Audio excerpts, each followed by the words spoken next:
What's up, everyone, and welcome once again. If there are any of you out there listening from before, welcome back. After 4 years, the Cryptophiles has returned. This is episode, I guess, 2.1? I don't really know.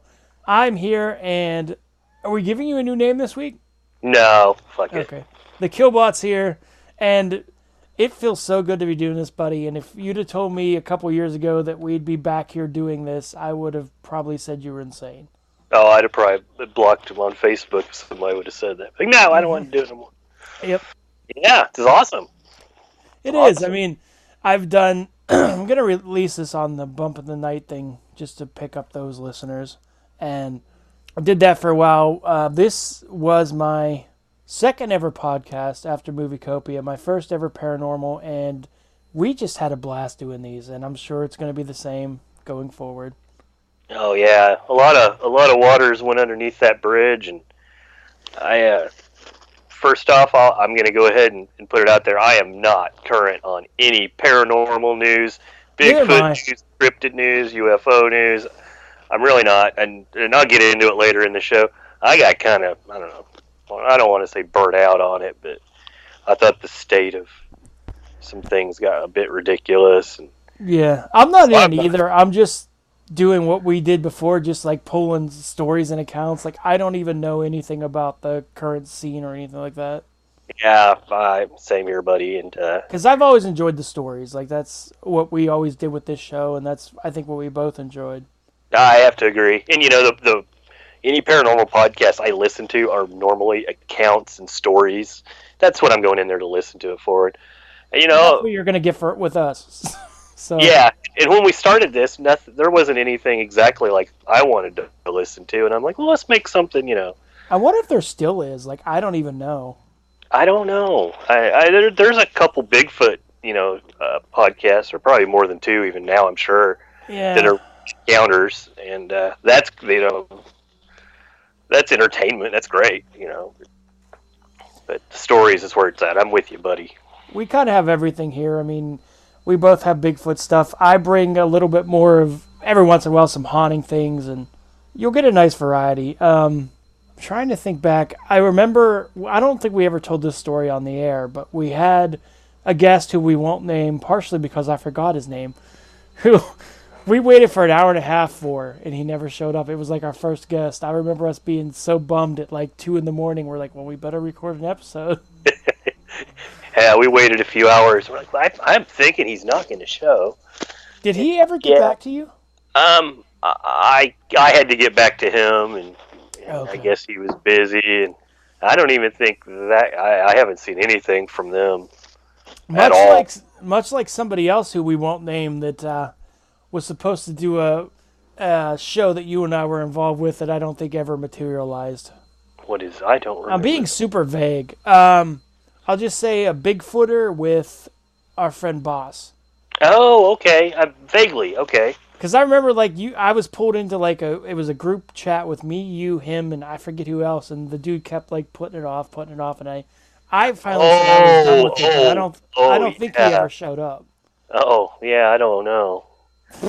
Yeah, I'm not touching that one. No, I know, I respect to everybody. There's I mean, some of the legends of the field. We're planning on having guests. We'll see how that all goes. Yeah, and I'll say it right now.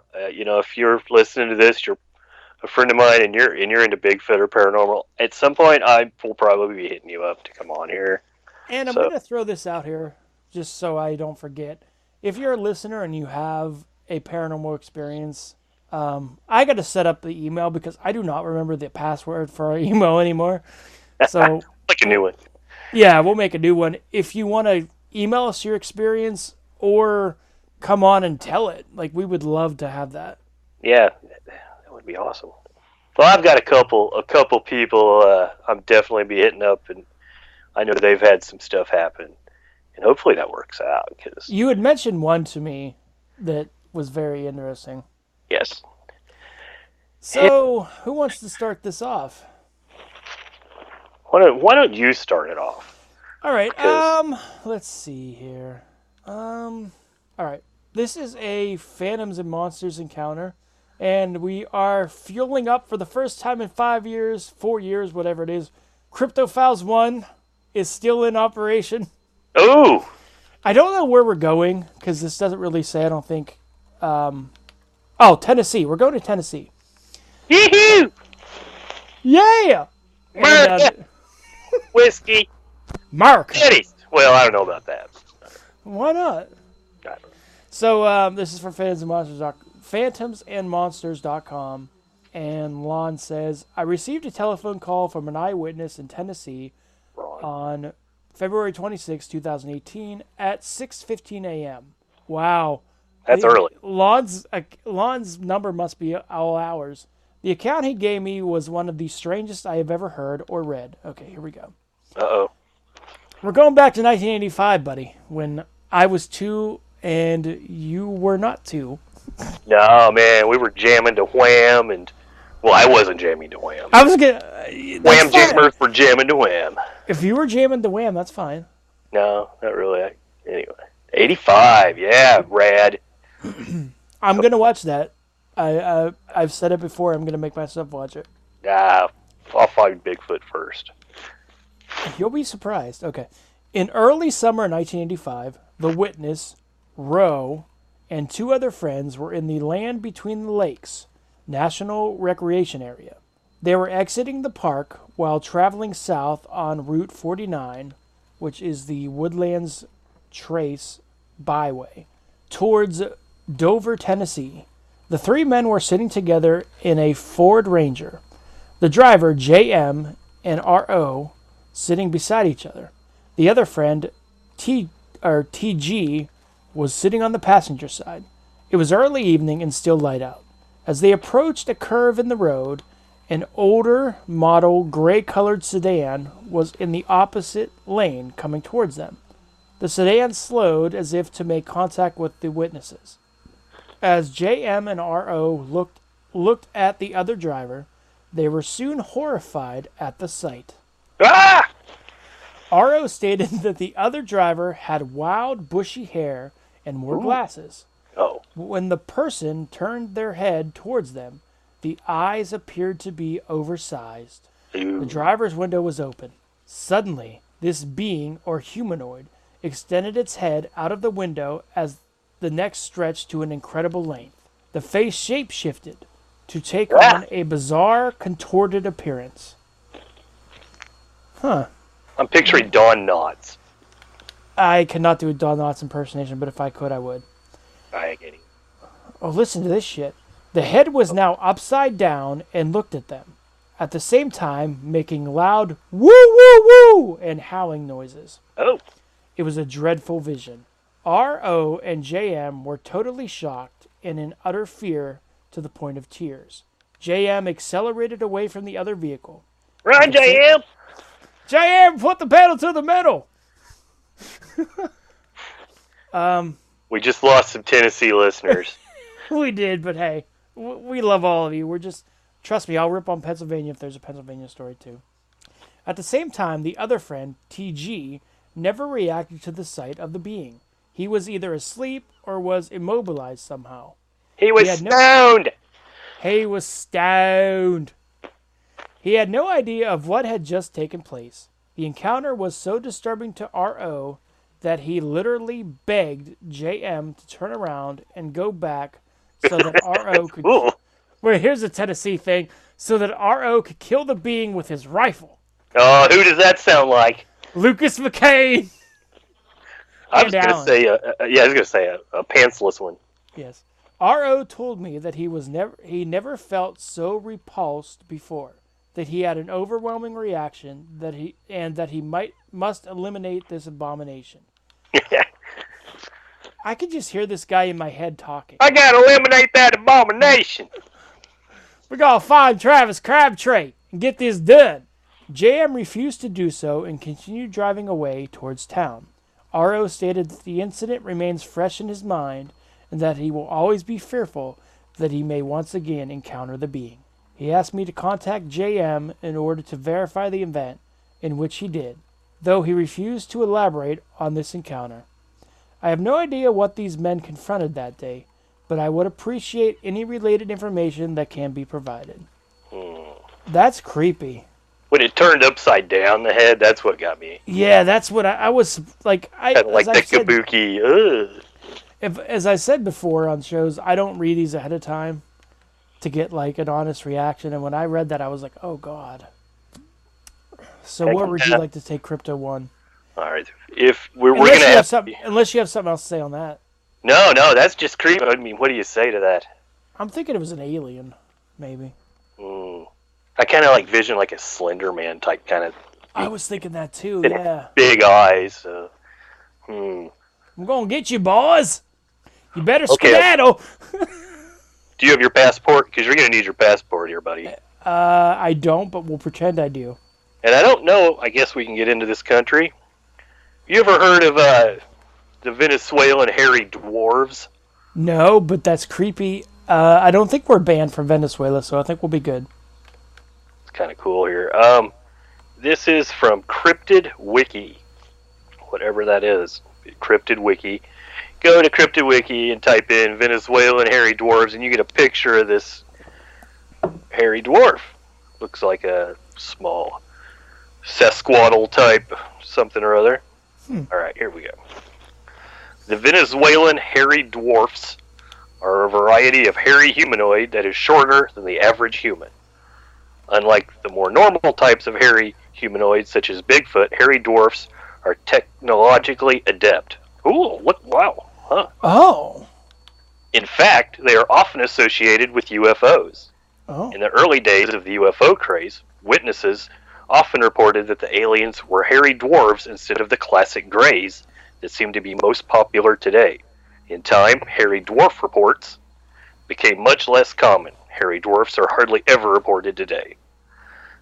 But because of their association with UFOs and high technology, hairy dwarfs are generally kept separate from other miniature Bigfoot-type creatures.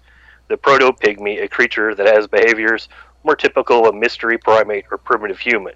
That sounds kind of like the orang pendek, but... I was trying to think of that name. That's what it is. Yeah, it does sound like that. And it says, sometimes hairy dwarfs are linked with reports of larger hairy humanoids that are either reported as occupying UFOs or are seen in the same areas as UFOs, and only when a current UFO scare is underway. Some of these larger, hairy humanoids, that's hard to read, man.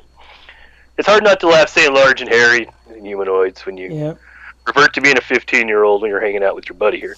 Because that's pretty much what we are. We're 15-year-old brains talking about cryptid stuff. And it says, some of the larger hairy humanoids are quite bizarre, including even such things as werewolves. Well, yeah. And it says, in the early days of the UFO phenomenon, hairy dwarf-like creatures were often reported, especially in South America. The creatures were usually described around 3 foot tall, covered in hair, with glowing eyes. Is that kind of like those Hopkinsville goblins? Were they kind of like that? I don't think... Were they hairy?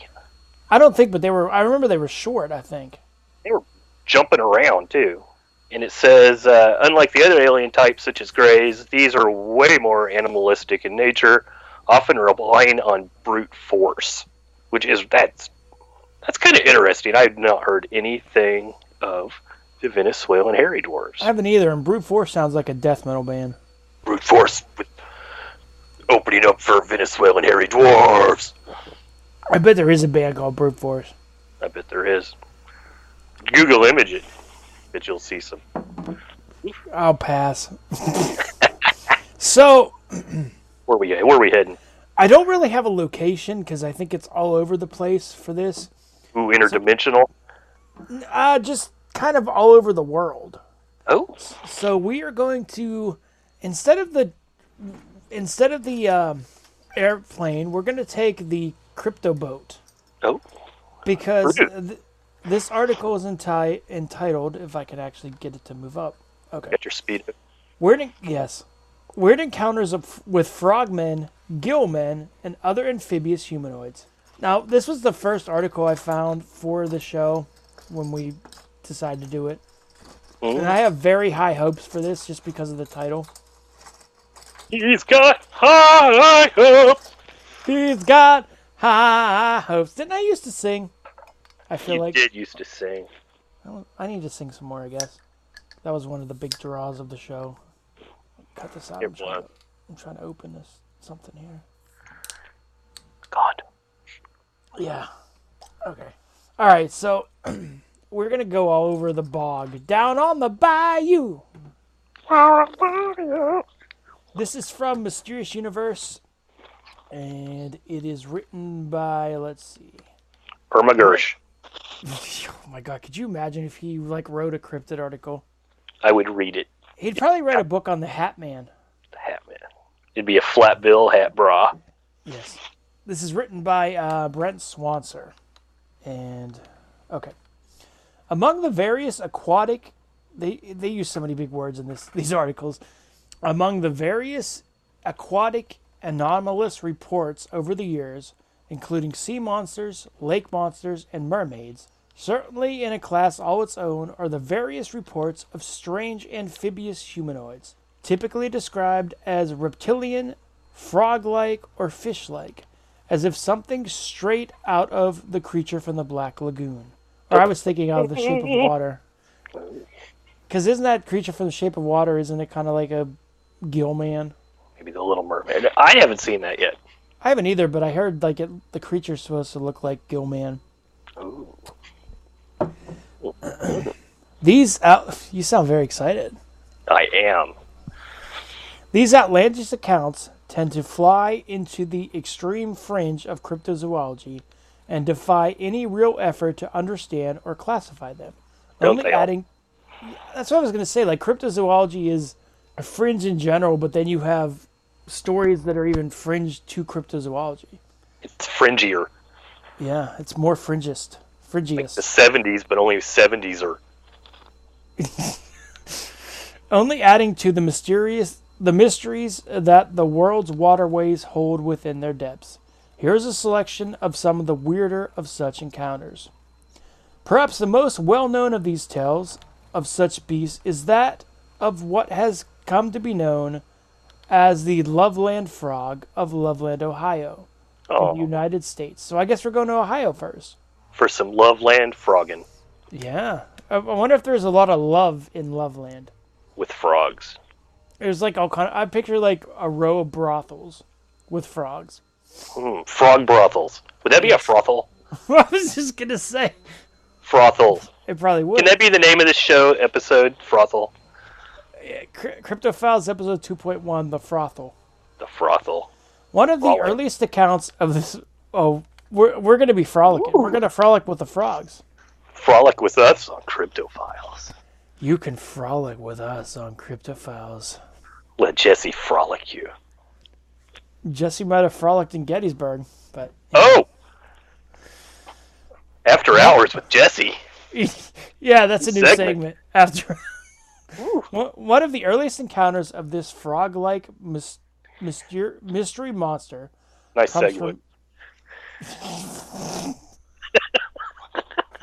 Comes from May of 1955, when a businessman was traveling down a remote rural road, as you do, along the Miami River in Clermont County, near the town of Loveland. As the witness approached the bridge at around 3:30 a.m., he says that he saw three bipedal... Is it bipedal or bipedal? I don't know. I've always wondered. Bipedals. Yeah, we're going to say bipedal. He saw three bipedal frog-like creatures measuring around 3 to 4 feet in height gathered under a bridge. That happens. The strange beasts were described as being somewhat reptilian in appearance, with webbed hands and feet, thick leathery skin, and frog-like heads. Oh, like Canadians. Sounds like something out of the Ninja Turtles. And as having many wrinkles over their bodies, as well as having wide, lipless mouths. Yeah. One of the mysterious beasts then allegedly raised its arms to produce a bar or wand of some sort that was said to emanate sparks and a pungent odor of alfalfa and almonds. Oh, now it makes sense. Okay. I have never smelled alfalfa in my life, I don't think. It smells like hay. Oh, okay. An odd detail that just sinks the whole thing deeper into the strange. Like, I wonder what Now the it gets hell weird. Yeah, it's weird because it has a wand. It's like Harry. I was just gonna say it's like Harry Frog legs. Harry Frogger. Yes, Harry Frogger. Harry Flopper. That too. I can't believe we were both gonna make the Harry Potter joke at the same time. We haven't lost a step, have we? Owe me a Coke. Jinx. That's what you're supposed to say. Thus would begin the odyssey of the Loveland Frogmen. In March of 1972, the bizarre frogman would make an appearance again when it was purportedly spotted near Loveland by a Ohio police officer identified as, wait till you hear this guy's name, Ray Shockey, as he drove in his cruiser along East Kemper Road, which winds along with the Little Miami River near town. So, one of the things to me that always lends more credibility to something is someone gives their full name. Like, he's a police officer with a name that you could research. Yeah, even like Bigfoot accounts or any cryptid account, when the policeman comes forward and they give their name, that always lends a little bit of yeah, or not even just gives your name in general. Like someone that's like, I saw this and my name's R. It's like, no, it's not. Like RH and JH and RO and J. I forget what are they. TG, I remember. The creature was described as bipedal and around 4 feet tall, with rough leathery skin and a head and face like a frog or lizard. The officer explained that he saw it leap over a railway to apparently jump into the Little Miami River. Wonder if there's a big Miami River. A later examination of the scene turned the ladle would just make this too weird. I mean, instead of a wand, this one had a ladle. A later examination of the scene turned up strange scratch marks on the handrail the thing had reportedly jumped over, but no other physical evidence of any kind. Just 2 weeks after this sighting, it was seen yet again, this time by another police officer named Mark Matthews. In this case, the creature was spotted lying on Aurora Road on the outskirts of Loveland. The witness supposedly at first took it to be a dead animal on the road, but as he got out of his cruiser to investigate, it allegedly stood up and crouched down on the road before walking over to the guardrail while intently watching the witness. It was described as a frog-like bipedal creature around 4 feet in height, this time with a tail clearly visible, and the startled police officer then took a shot at it with his sidearm, but missed as the beast scurried off into the night. Sounds like Alan shooting it. Shoot it! I'm going to shoot him. Sounds like adolescent Gorn. Yeah. In later years, Matthews would begin to doubt what he had seen and started to claim that it must have been some exotic reptile pet that had escaped from its owner. Although how this could be confused with an upright walking frog is anyone's guess. Like, I kind of don't like these accounts where people like doubt themselves. Like, if you saw it, I mean, you're clearly not under the influence of anything because you're a cop. Yeah. Like, how could you confuse? How could you confuse that for a pet, though? Yeah, I don't know what to be an upright bipedal reptilian wrinkle-skinned. I don't know. It is unclear why he retracted his original report, but an investigation by Weird Ohio in 2001 interviewed a local named Ron Schaffner about the possible reason. Ron Schaffner. Yep. And he said this, quote, yeah, that's what he said. Why, after all these years, is Matthews debunking the story? I'm not sure. Could be a number of reasons. But both officers told us that it resembled the sketch in 1976. Why would they show us? Oh my God, he says, why would they shows us? I corrected it without even reading. What they shows us is. He's like, meet me at the Walmarts and shows me that skirt you wanted. You sound like Gomer Pyle. I mean, show me that skirt you want. Why would they show us a composite drawing of this creature back in 1976 and tell us that it looked like the drawing? I lived in Loveland for about 5 years, and the story is still circulated with many variations. Just maybe Matthews is tired of hearing the story and all the variations.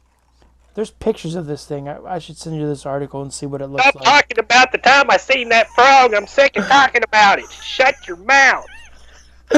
I'm tired of talking about it, so I'm gonna say it's fake. It wasn't real. I guess you would, if you had seen something, let's say, you see something like that, small town especially, you would get sick of it, I guess. I don't know. Yeah, you would, but then you see like some people. A different day and age, And too. I clearly have a story in mind that I can't think of. It was something in Lauren Coleman's book. I forget which creature it was. But those two couples saw it, and whatever it was, their stories never changed over all these years. Oh, yeah. There have been other sporadic sightings over the years of the Loveland Frogmen, and as recently as 2016, there was a report that someone had actually filmed the creature. According to WLWT5, witness Pam Jacobs was playing the popular video game Pokemon Go. I think I saw this. I remember this story. Along with his girl. Wait a minute. Let me just reread this, make sure. Oh, Sam. I was going to say, sorry, it wasn't Pam. Sam Jacobs was playing the popular game Pokemon Go along with his girlfriend behind the Beth Adam Synagogue. Nerd alert. On Loveland Road in Ohio, when they saw a strange frog-like creature in the water on the nearby river. Jacobs would describe... It was a frog-a-chew, and it was coming after me, and I tried to capture it thinking it was part of the game, but it wasn't part of the game. And then it shows itself. It's not geocaching, it's real. #real. Jacobs would describe what happened thus. We saw a huge frog near the water. Not in the game. This was an actual giant frog. Then the thing stood up and walked on its hind legs. I realized this... Wait, what? I said, I ain't funding you. No, I realize this sounds crazy, but I swear on my grandma's grave, this is the truth. Not sure if it was a frogman or just a giant frog. Either way, I've never seen anything like it. The couple managed to take a video clip of the alleged creature on their phones, which shows what seems to show something standing in the water with glowing eyes. But it is so indistinct and grainy, it is hard to make out just what we are seeing here. It could be the frogman, or it could be a person in a suit. It is very possible that it is a hoax. But the couple are adamant that they actually saw this thing. If the Loveland Frogman was ever real, then what could it possibly be? Is this a cryptid, an alien, or what? It's hard to say.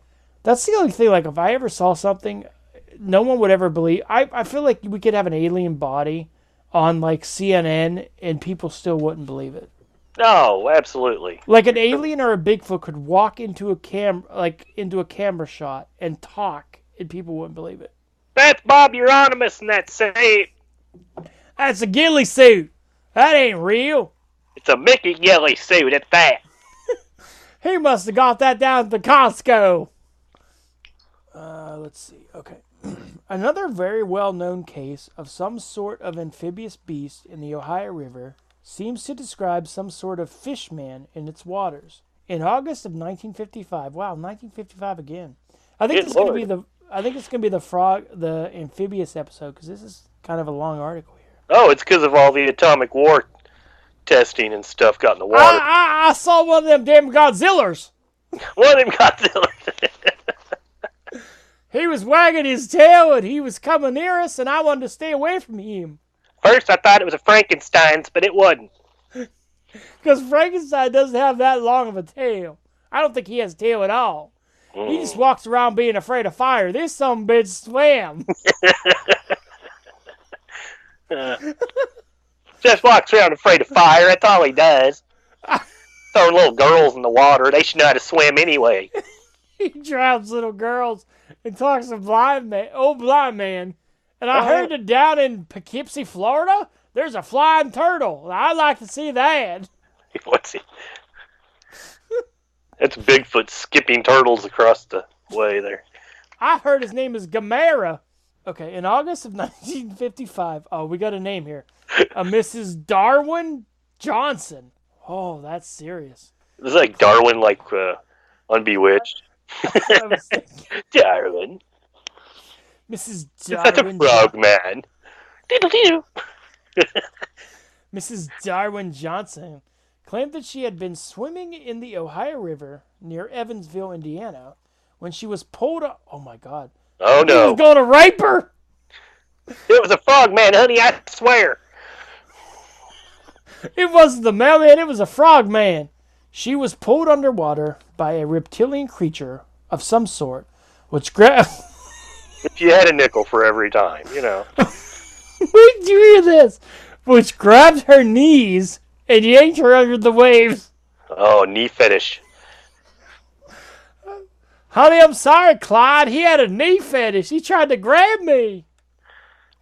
Them knees are so knobby, nobody wants them, not even an old fish man. She was able to kick herself free and get to shore with the help of another woman in the vicinity. Ooh, it's getting saucy.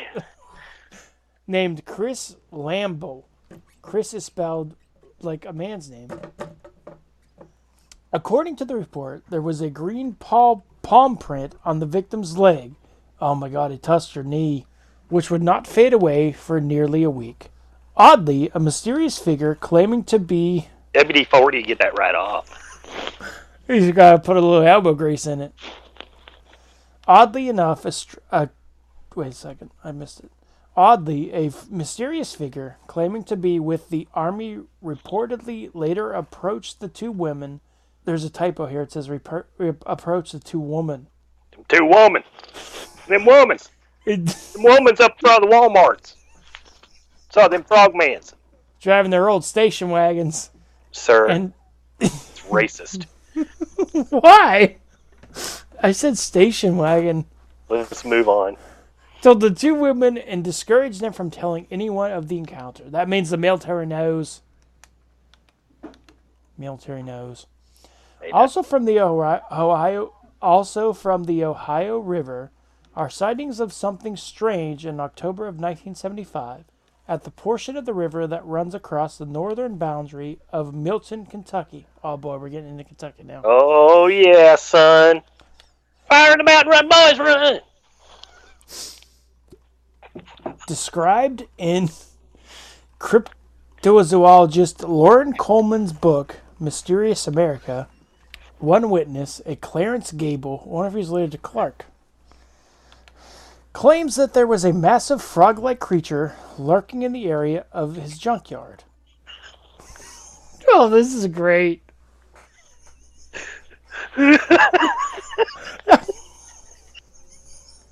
Which one of us is going to act this out? I seen him. He was in my junkyard beside the old wheelbarrow. Oh. But not the good wheelbarrow. The wheelbarrow that was all rusted. He looked at me.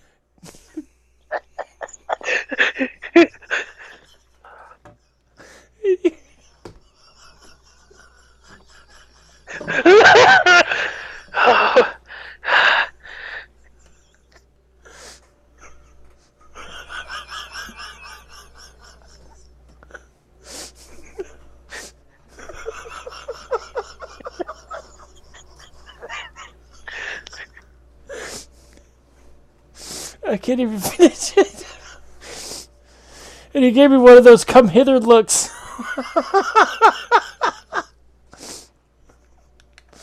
Alright. Let me get back to the real article now. Claimed that there was a massive frog-like creature lurking in the area of his junkyard. The creature was described as having bulging eyes, a forked tongue, and as being a dull white color with black and white stripes. What is this?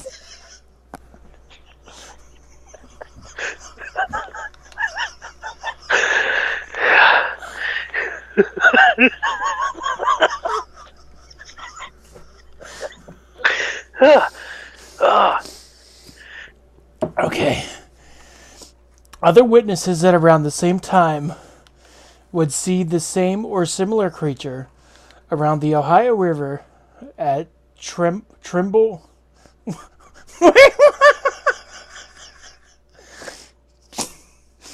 Trimble County, Kentucky, and say it was some sort of bipedal and amphibious lizard-like beast. There's a public domain movie waiting to happen.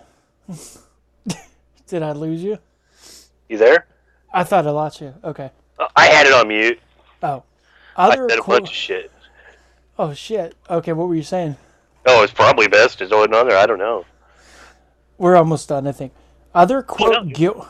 I mean, with this article, because I don't think I can take much more.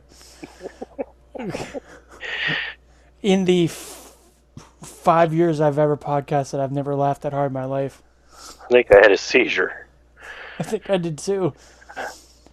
Other Gilman sightings covered by Coleman have come in from other areas as well. In March of 1959, God, the 50s were a big... That's when all the atomic testing was. Yeah. It's just funny that it's that time. I think I have a friend who's from that area. I'm going to have to ask her, like, if she's heard any of this stuff.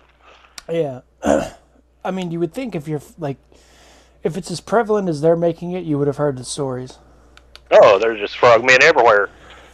In March of 1959, witness Michael Lane Wayne... Wait, what? Oh, witnesses. I thought some guy's name was Michael Lane Wayne. I'm one of them country rappers. We were big back in 1959.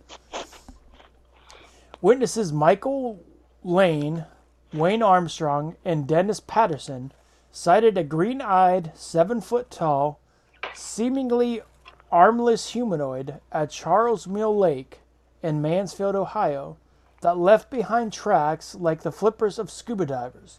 This particular entity was seen again in 1963, and a major detail was that it was luminous and green-eyed. In November of 1978, a bizarre creature was spotted by a Charles Wetzel in the wilderness along the Santa Ana River near Riverside, California, that was described as being 7 feet tall, covered with scales, and having a protuberant mouth and eyes that had a fluorescent sheen to them. This creature would apparently open its beak-like mouth to emit a high-pitched scream or wail and lunge for the witness's car, which sent him driving off at great speeds. In the summer of 1973, a beast described as a giant man-like alligator was sighted by residents of New Jersey's Newton Lafayette area. And in 1977, a scaled humanoid creature was frequently spotted in the fern and moss-covered uplands of southern New York State. I would be afraid to see like a man-sized alligator. Yeah, that's nuts. Oh, man. I'm trying to even picture like how the proportions would be. I mean, I don't know. A well-known account of some other amphibious reptilian humanoid or fishman is from Thetis Lake in Victoria, British Columbia. On August 19th, 1972, two teenagers named Robin Flewellen and Gordon Pike were at the lake, and they claimed to... You know what they were doing? Well, I shouldn't say that. I don't know. To have noticed a strange surging out of the water offshore. Shortly after this, there emerged... That was Robin. Yeah. There emerged what they would describe as a 5-foot-tall humanoid covered with silver scales and with gills, web-clawed hands, bulging eyes, and spines jutting from its back, and a wide fish-like mouth. The boys claimed that the creature chased them up the beach all the way to their car, and that it had actually managed to lunge forward to catch one of them with its hands, and used its sharp spines before they were able to escape. The two frightened boys later told authorities, and while the whole story seemed pretty outlandish, the two witnesses seemed to be genuinely disturbed about what they had seen, which forced the Royal Canadian Mounted Police to actually investigate the claims. Nothing would be found, but oddly, another similar report would come in not long after, when on August 23rd, teenage witness Russell Van Nice and Mike Gould said that they had been out on the opposite side of the lake of the original sighting when they saw a silvery scaled creature around 5 feet tall with a spike on its head emerge from the water, look around, and then slip back to disappear. Interestingly, the natives of the area long spoke of legendary fish-like humanoids inhabiting the lake. So are these reports perhaps of something very real, or is it just hoaxes? No one knows, and there has been no other sightings, leaving it all to pure speculation. These cases are certainly hard to classify, and almost impossible to verify in any meaningful way, leaving us to ponder just what could lie at the heart of them. Is this just attention seekers making up tall tales? Is it misidentifications of known animals or exotic escaped pets? Are there really undiscovered bipedal amphibious creatures of the lakes described roaming the wilderness? If so, then what could they possibly be? It is all very head-scratching indeed, and Lauren Coleman has said of this conundrum thus: are these beasts future time travelers lost in some time-space warp, or infrequent visitors? Or do you feel more comfortable with the idea there is a bipedal population of scaly, man-like, upright creatures lingering along the edge of some American swamps? Something is out there, that's for sure. So that's pretty much the end of that article. I finally got through it. Yeah, my God, that's cool though. A question. I have a question for you on this. Yep. What would you be more? I liked the question he posed there. What would you be more comfortable with? With it being like a terrestrial, some undocumented, amphibious, whatever it is, or something interdimensional? What could you wrap your head around easier? I think I'd rather it be like some undiscovered species than like some time traveler or something like that. I'm right with you. I'm the same way. I want to believe that there's more to be discovered. And more. You figure with so much waterways and oceans and stuff like that, we don't really know what's underneath there. Right, and the depths that are down there, they're always finding something new that we didn't know about, or something they thought was extinct. Yep. So did you have another story? I've got one more story, and I'm going to paraphrase it a little bit. While you're doing that, I'll look and see if I have a short one too. Gotcha. Go ahead.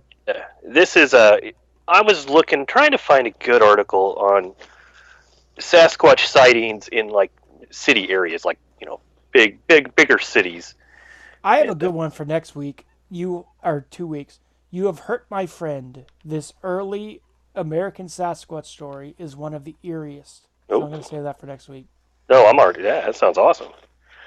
But when you hear a Bigfoot report, like in an urban area, that's always fascinated me. And I was looking for some articles on that, and I didn't find much. And maybe I should have looked a little harder. But I found this article, and it's on Player.one.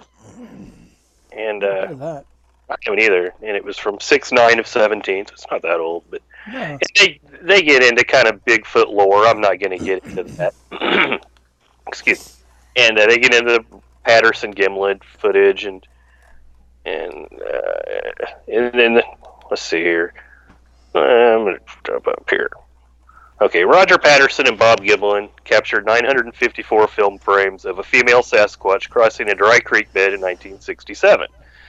I think we've talked about this, but what do you think about that film? What are your thoughts?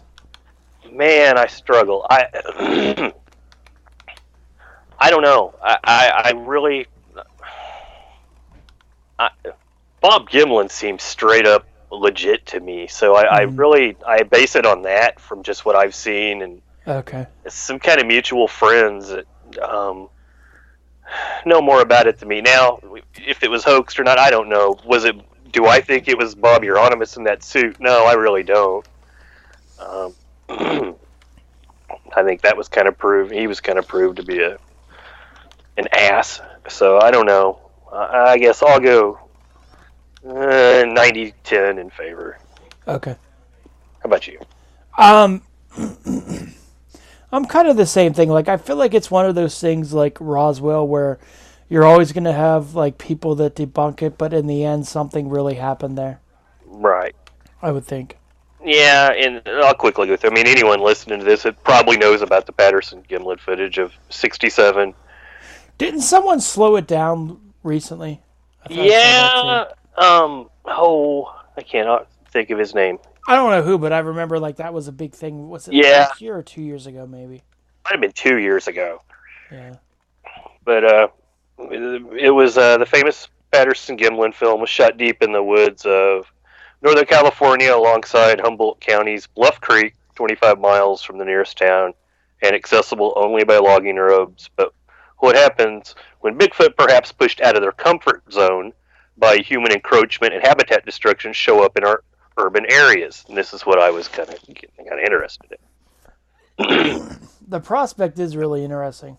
It is, because how would they move? How would they, unless you go for the interdimensional thing like we were talking about earlier? Let's say that the Sasquatch is interdimensional, and I don't know. I don't like that idea just because I want it to be the other way. Yeah, that's a controversial, and Yeah. I personally don't think so. But It seems like that's gaining more like popularity though. That idea. and I would think they would follow waterways. Out where I work is off of the Missouri River. We're pretty darn close, and there's like some drainage ponds around our warehouse. And man, I'll say right now, I go outside on my breaks and at lunch, and I'm always walking around those drainage ponds when they get low, because you see footprints of waterfowl, all kinds of raccoons and possums, and I'm always like, and I'm by a spot. It's called the Blanchette Bridge. It's Highway 70, major artery, and there's been Sasquatch reports down there, and I mean I'm a stone's throw from there. And You're always looking, right? I'm always looking. I'm like, oh, I just want to see a footprint, I probably never will, or I might. But I thought about it. I thought, well, in an urban area, we're kind of getting into an urban area out there, and it's like they would probably follow waterways, and there's always drainage going out from areas, and it makes sense they'd be eating out of dumpsters, and And we've talked about this before, I think, but the whole idea of there should have been a body by now, like.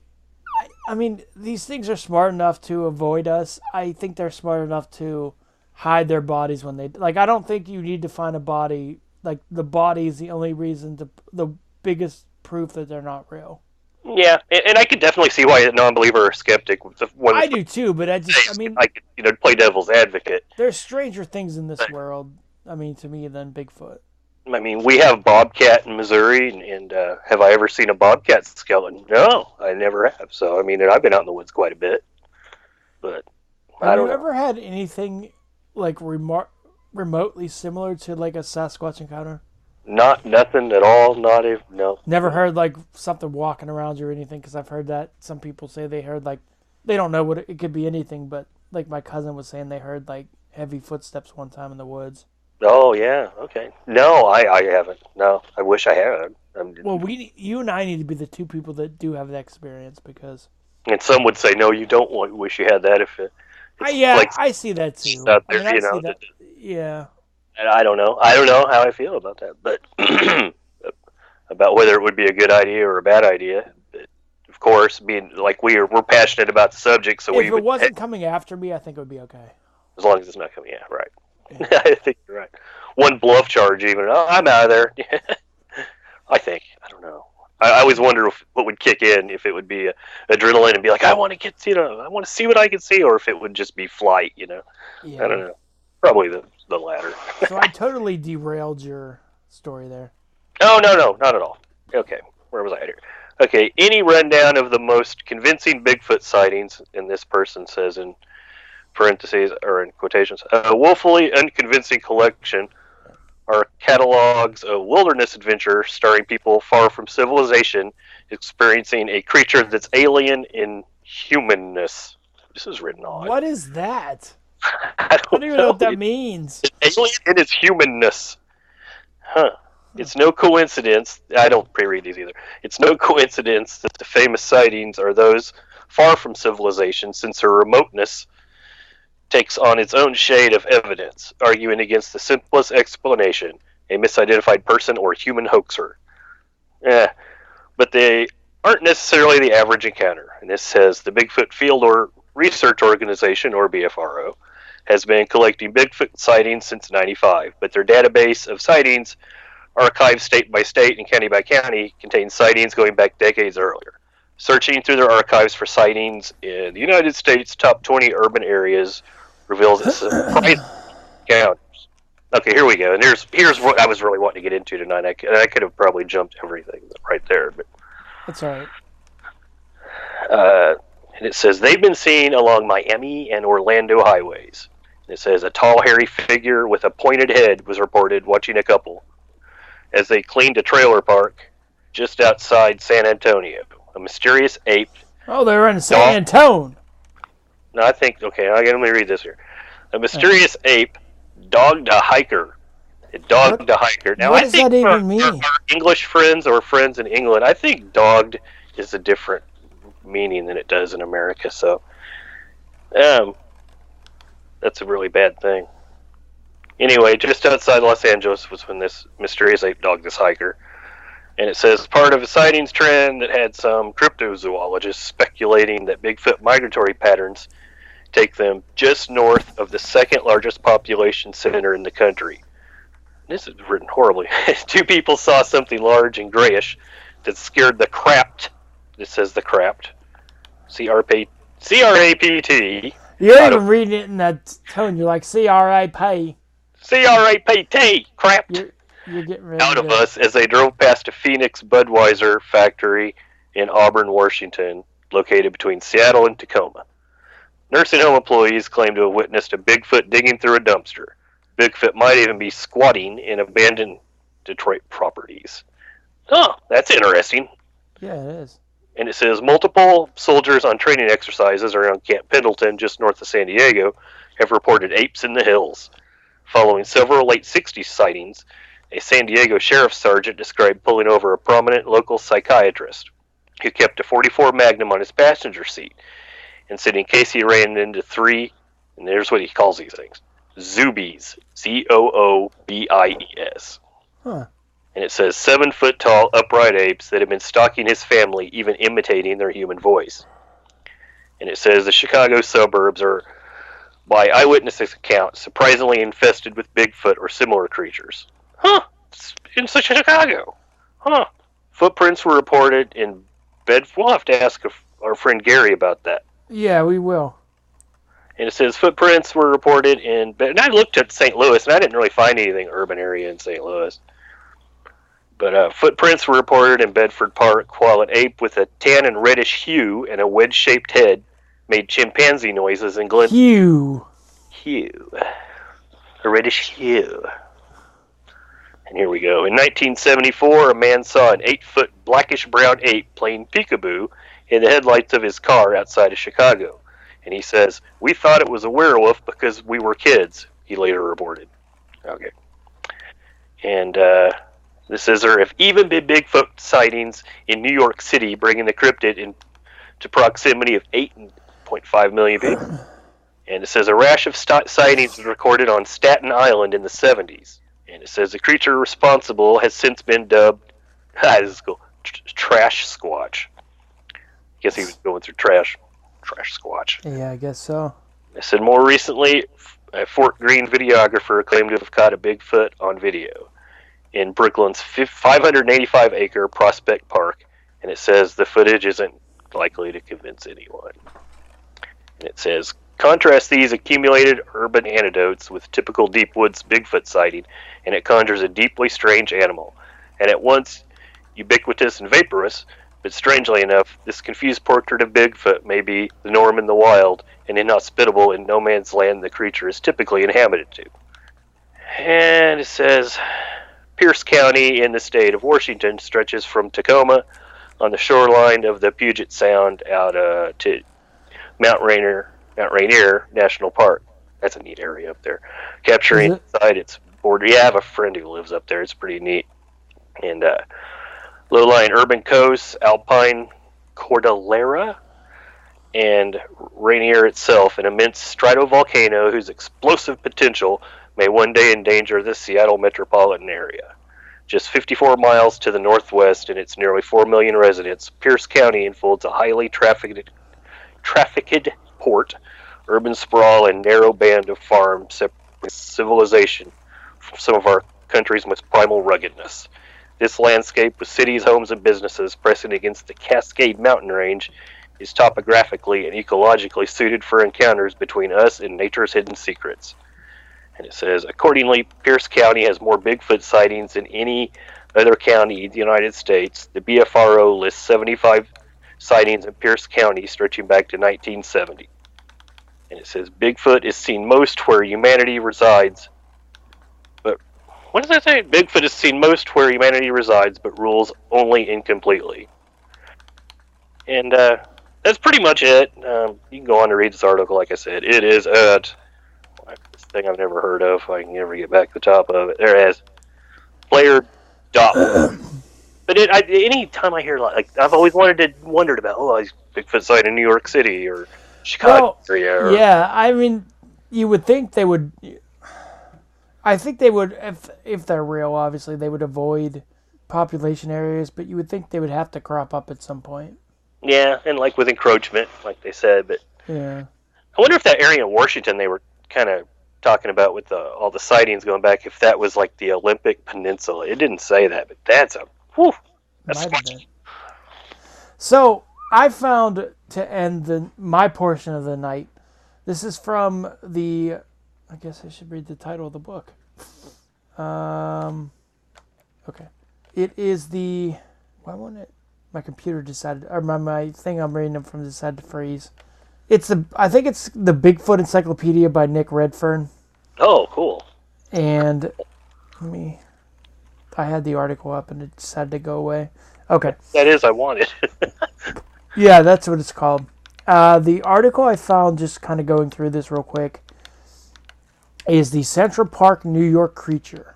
For the most part, the overwhelming majority of all reports, stories, accounts, and tales I receive with strange beasts roaming the United States tend to be relatively down-to-earth, or at least as down-to-earth as it's possible to be when dealing with accounts relative to Bigfoot, lake monsters, werewolves, and a truly wide and varied assortment of other creepy critters. Sasquatch, for example, is generally reported from within the deep woods and eerie forests of the Pacific Northwest. Lake monsters generally surface from within the murky depths of some of the United States' larger bodies of water. And as for werewolves, well, for some reason, there are a huge number of reports from the dense woodlands and plains of rural Wisconsin.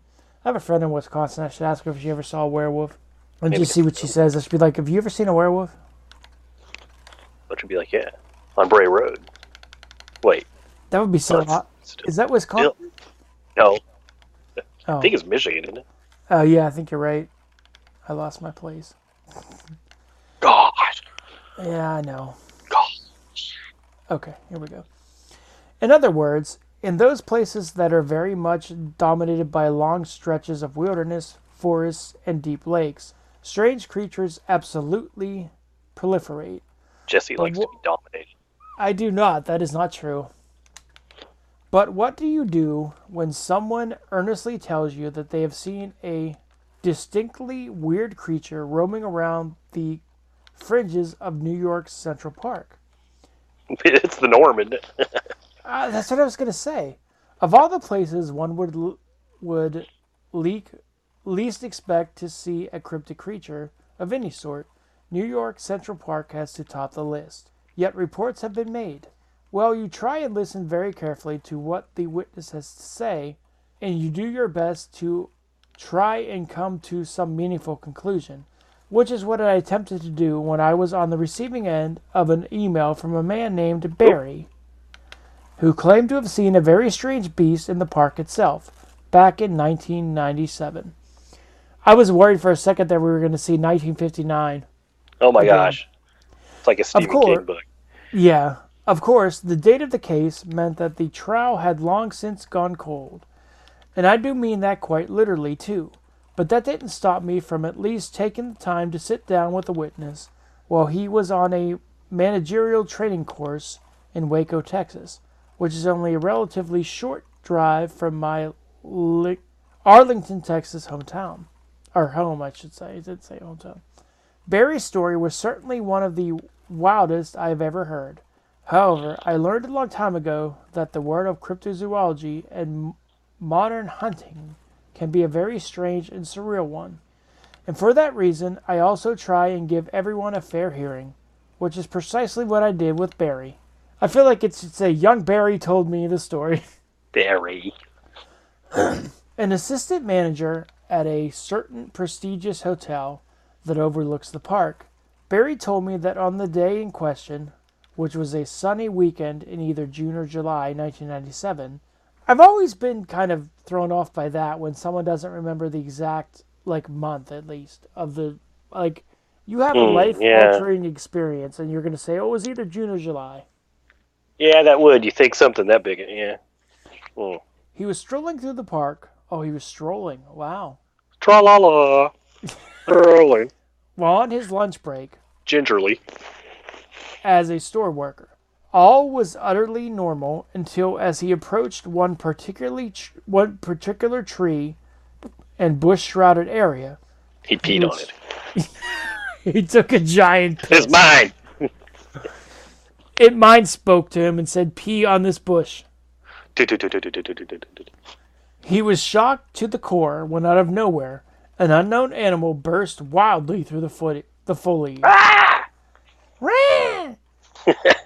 Barry claimed to me that the creature was man-like in shape and covered in hair, with a distinctly rusty color, but unlike the towering Bigfoot of the West Coast, was little more than 3 feet in height. Wonder if it was those little dwarves you talked about. Oh, yeah. Maybe they migrated. Oh, man, maybe Chris Success put one in a suitcase. Oh, would that and be smuggled it in. He could only watch with a mixture of shock and awe as the diminutive man-beast charged across the path in front of him. At a distance... What's that? I was shouting out Chris Success. Yeah. Maybe he'll listen. I know he'll listen. I think he'll listen. In front of him, at a distance... What? I'm sorry I interrupted you. Oh, no, that's all right. So it ran out in front of him at a distance of no more than about 20 feet, came to a screeching halt for a couple of seconds to stare intensely in his eyes, and then headed off at high speeds again before finally vanishing like the Roadrunner. Before vanishing beneath a small bridge inside the perimeter of the park, no less. Barry was clearly very embarrassed about discussing his sighting, even 12 years later. And as a person who was clearly intelligent, coherent, and presentable, he cautiously realized how strange his story sounded. I had to agree, however. I also had to realize that Barry had absolutely nothing to gain at all by relating the details of his experience of the highly unusual kind. I asked Barry to relate the details for me again. He did so, and I carefully took notes, ensuring that we finally had every aspect of the story accounted for.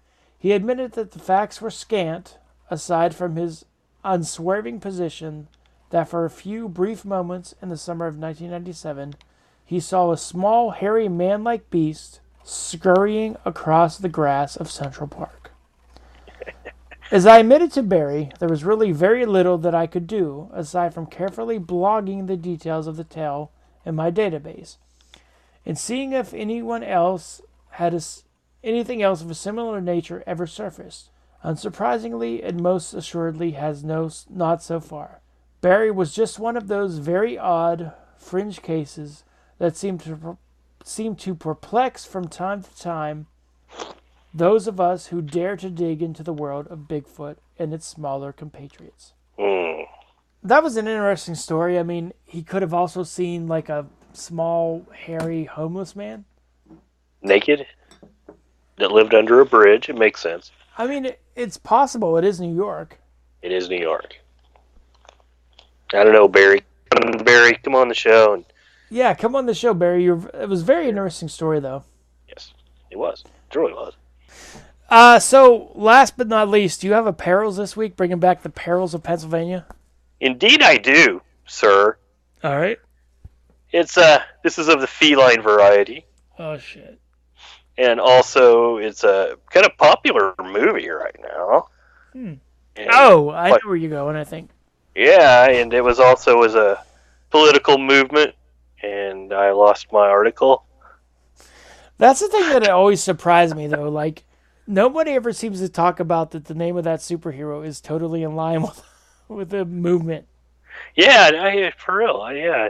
It's like never talked about or discussed. Son of a bitch. Got it. Okay, sorry. Okay, this is Black Panthers in Pennsylvania. Oh The feline kind. that's all we need. Yep, they're going to be stalking you. Good thing you got your. We did this show for what 15, 14 episodes, and there's so much shit in Pennsylvania, including I feel like we have like the most gates to hell in anywhere. I think it was proven fact.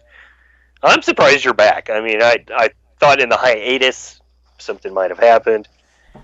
No, I'm good. I would actually like to travel to wherever the 7 gates are supposed to be, just for fun. Just to say I did it. Well, be careful and bring your panther spray, because these bloodthirsty Black Panthers will get you. Listen to this. Hold on. Okay. It says Black Panthers. Cats, not superheroes, have been reported repeatedly for decades in Pennsylvania, although even more rarely than mountain lions. I don't doubt it, though. I don't doubt, like, the big cat stories I always have had no trouble believing, because, like, there's no reason to believe they wouldn't be there. Okay, I have a cryptid story for my personal life after I read this for you. Okay. It has to do with this. Okay, anyway. Okay, black cats, or black, where was I at? Here we go.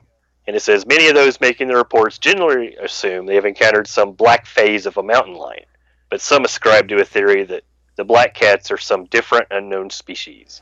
So to use the Pennsylvania accent, I really can't do it that well, but I seen a Black Panther gnat. That's awesome. Like, they literally say a gnat instead of... Black Panther! Yeah. You kind of sound like Terrence and Phillip. Canadian. I kind of did. I'm like a horrible representative of Pennsylvania because I can't do the accent.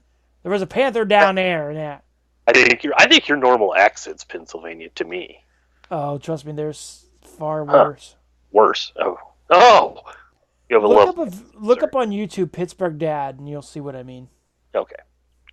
And it said, the U.S. Fish and Wildlife Service recently declared extinct the eastern cougar, one of 11 subspecies of mountain lions native to North America, but reports of black panthers generally are viewed as closer to reports of Bigfoot than out-of-place cougars. It said, however, like reports of black mountain lions in Pennsylvania, no reports of black panthers have been confirmed in Pennsylvania. So, there was that thing. Do you remember those wild cats? It's somewhere in England. Like, they've had so many witnesses, but the government keeps saying, "Oh, they weren't confirmed." Yeah, and we've had that in Missouri just with mountain lions. Oh, we don't have them in Missouri. Well, they're always. I'm sure you do. I'm sorry, but I bet they're there. And my gal's dad's told me stories, and he's down in southeastern Missouri. It's pretty dense down there, and he's had a lot of stories, and they see him, and he's seen tracks. So. But it said, however, where am I at? And it says a few black panthers that have been confirmed have been melanistic jaguars in Central or South America, or melanistic leopards, and I assume that's something to do with like skin pigment color or fur. Yeah, I'm thinking it must be. Yeah, and under close inspection, the black spots characteristic of those species have been present. Yeah, and I think like with the black ones, like you look close enough, and they kind of have, you can still kind of see the spots when it's the black leopard. And it goes into what melanism is. Okay, here we go. It's a genetic variation that results in excessive pigmentation, turning the fur entirely black. And it said, isn't part of the cougar's genetic makeup, according to Michel Leroux, executive director of the Cougar Network. Oh, that sounds like an adult website. It does. A research organization founded in 2002 that since then has compiled more than 700 confirmations of cougars outside their established range in the West, Like, none of them none were of this surprises me. I really believe that there's no reason to believe this stuff doesn't happen. Yeah, and I always wonder about the like the jaguars in South America, like how far they would come up, like Yeah. Mexico, Texas. That's something I've wondered about too. But it says even in bobcats, the cougar, much more common and widespread cousin, which occurs across much of Pennsylvania, melanism is so far that only a dozen sightings have been confirmed anywhere in North America. I've never heard of a black bobcat, but that's really neat. I haven't either. And it says in his book, Cougar, the American Lion, Kevin Hansen offered 40 English names, 25 native North American names, and 18 native South American names for the mountain lion. Everything from catamount to painter and black panther did not make the list. And biologically feasible or not, reports of black panthers continue. And it said the most recent came in just last night, coincidentally, as I was writing this. A resident of Sweet Valley in Luzerne County. Do you know where that is? It's either north or east of us. Like, I know it's nowhere near us. It's probably like out Philly way. Because, as we've said before on the Perils segment, everybody thinks that Pennsylvania is just Philadelphia. Okay. I got you. And it said she reported that her family had seen a black mountain lion 4 times since August 2017. She described it as about 2 to 3 feet tall, long body with a long tail, stride of a gait when it walks, rounded ears, and it just sits to watch for a while and then goes into the woods. And let's see here. In November 2015, the YouTube outdoor show Leatherwood Outdoors captured what looked like a black. Start watching that. Yeah, it was a black mountain lion during a Clarion County archery hunt for deer. It said, however, the automatic focus of the camera equipment never really caught a sharp image. Never heard that before. Of the animal, and the participants seemed more excited about shooting a doe than having captured some potentially groundbreaking video. And 3 years before that, in 2012, a driver reported seeing a black panther with a real long body, real long tail, shiny black rippling muscles, and his fist in the air. No, not really. And it crossed Route 61 near Locust Gap in North Cumberland County and hopped onto a roadside guardrail in the middle of a sunny day at close range. And there are more articles on your black panthers. And this is Penn Live. This is a really pretty recent article. And so beware, Jesse, when you're out when you're sunbathing in your backyard. I have enough to worry about. Like, as I said, the gates to hell, all the different things we covered. Now I have to worry about panthers too. Frogmen. Your Ohio's not that far, dude. No, it's not. It can travel. I remember when we used to hop, skip, and jump. I remember when we did these, the original part of the show, how you were always like, those things can travel. They can, dude. But, I've got a story. I have a story about a black panther. You do. You want to hear it? Yes, sure. I would say this would have been, I was born in 74, and this would have been, we'll say 79, 1980. So I can remember it. And we lived on a farm, and my dad ran the farm, and we had a lot of animal, of course, cows and horses, and our neighbors up the road, and we were, I will say, 4 miles from the nearest town. Oh, wow. And our neighbor that I'm going to be talking about was about a mile up the road, and you had to go through a gate to his house and literally down a path to get back to his house, which is kind of the normal down where I'm from. We're talking Southwest Missouri. And as you used to say, down the holler. Down the holler. There you go. And our neighbors, they ran a butcher shop, and but it was more like a processing plant, like for cattle, or during deer season, we'd process the deer. And his truck had a kind of a refrigerated toolbox on the back. Well, anyway, jump forward, and my dad and our neighbor, his name was Paul, they did coon hunting, and they did competitive with coon hounds, raccoon hounds, and my dad was big into that. So they were out at night, and I'm sure my dad would probably have some stories of stuff running around with the lights on their helmets with the coon hounds anyway. And his buddy up the road, Paul, who I'm getting ready to talk about, who ran the butcher plant, had like that refrigerated thing on the back of his truck. And I can remember this kind of vividly. And the phone rings in the middle of the night. And my mom grabs me and she said, we're going up to Paul's house. Something was trying to get in the back of his locker. I think they called it some type of refrigerator thing on the back of a truck. Mm-hmm. And we pull in there, and it takes a minute to get up there. And he's out there in his tidy whities and a t-shirt. The wife's out there. He's got a gun. She's got the flashlight, just like you would imagine. We're talking late 70s, almost like something. He has a gun, she has a gun. No, she didn't have a gun. But, my dad, I'm sure, he's locked and loaded, deer rifle, and all his hunting gear with the light and everything. Uh-huh. And Paul was telling us the story.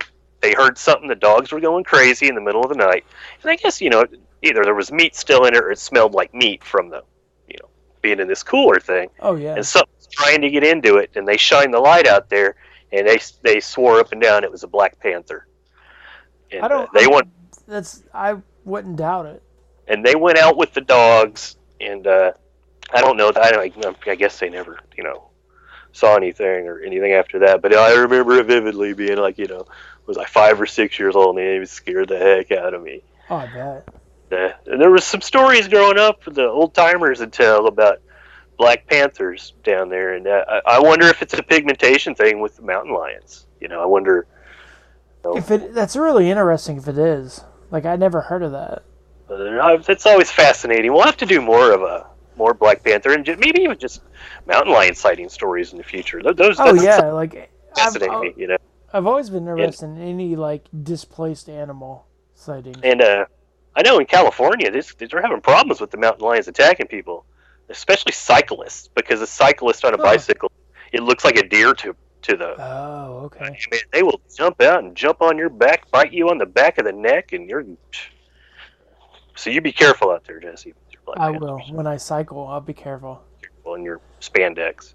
But I think that's going to be the end of this episode. I hope everybody enjoyed it, and I don't know about you, but this has been a blast to start the show up again. Like, I can't wait to talk about all the things that we're gonna obviously talk about. Oh yeah, we're just getting started, folks. Yep. We got some plans for this one. And, yep. Release schedule, as far as we've talked about, is every other week. That's the plan. Right. And I don't want to say like for sure when I'm going to have it up. I mean, I'll talk to you about it when we're done here, but I have plans. So thanks everybody for listening. We'll give out the email and everything next week when I finally create it. Or if I don't think I'll be able to get back in. Oh wait, was the password Titty Mouse? I feel like that had something to do right now. I feel like that had something to do with it. I'll see if I can get into the old email. There you go. We can always start something new. Yeah, we will. And we'll either start up a new Facebook group or revive the old one. I mean, we'll give you guys all that. For interaction, for sure. It's something we can share. Yeah. We see something cool or stupid we want to. We'll give you that next week. I'll start a Twitter up if I don't remember the Twitter name. Jesse will send you nudes if you ask nice. But they'll probably just be pictures of the wall and stuff because, I'm not good with the camera. I never had the heart to tell you that you're not sending me your junk, dude. It's your lamp, but that's okay. What bothers me is that you keep asking for it. You're like, let me see your real cane. Well, it's yeah. I like your poker. Yeah, my poker face. Poker. But thanks everybody for listening, and we'll see you in 2 weeks. Maybe.